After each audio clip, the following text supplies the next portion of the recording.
மோ என்னமா சாப்பாடு வச்சுக்கிற? சாப்பாடுல உப்பும் இல்ல காரமும் இல்ல, நல்லாவே இல்ல. டேய் என்னடா இதெல்லாம்? டேய் குழம்புல உப்பும் இல்ல காரமும் இல்ல, சப்புன்னு இருக்குடா. எவ்வளவுதான் நல்லா செஞ்சு போட்டாலும் எப்ப பாரு குத்தம் சொல்லிக்கினே இருக்கிறான்ப்பா. சாப்பாடு நல்லா இல்ல, சாப்பாடு நல்லா இல்லன்னு சொல்லி வரவ என்னதான் ஆக்கி கொட்டுறான், நானும் பார்க்கத்தான் போறேன். மச்சான், இந்த ஒரு வேளை சாப்பாட்டுக்கு நான் எவ்வளவு கஷ்டப்பட்டிருக்கேன் தெரியுமா? யாராச்சும் ஒரு வேளை சாப்பாடு கொடுப்பாங்க, தவங்க இருந்திருக்கேன் தெரியுமா? அந்த சாப்பாடை தூக்கி உதறி கடை சரியாடா.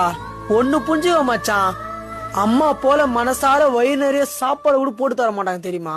என்னதான் அம்மா ருசியா சமைச்சு போட்டாலும் நம்மள மாரி பசங்க என்ன தெரியுமா சொல்லுவானுங்க, நல்லவே இல்லம்மா, கேவலமா இருக்குதுமா.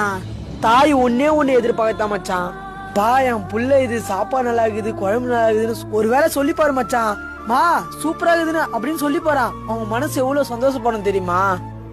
டேய், அம்மா அப்பா இல்லைன்னா சோத்துக்கு பிச்சைதான் எடுக்கணும். ஃபர்ஸ்ட் அதை புரிஞ்சுக்கோ. யாருமே பார்க்க மாட்டாங்க. சொந்தமா இருந்தாலும் ரோட்ல நின்று வேடிதான் பார்ப்பாங்க. ஒரு வேளை சாப்பிட்டே கூட கேட்க மாட்டாங்க. சொந்தம் எப்படி தெரியுமா? நம்ம கிட்ட ஒண்ணு இருந்தா மட்டும் தான் வருவாங்க. இதே நான் சாப்பாடு கஷ்டப்படும் போது யாருமே ஒருத்தவங்க கூட வந்து எட்டி போடுறா மச்சான். இதே என் தாயா இருந்தா நின்னு பாத்துன்னு இருக்குமா, புள்ள சாப்பாடு கஷ்டப்படுறானேன்னு. எல்லாமா அப்படி பார்க்க மாட்டாங்க மச்சான்.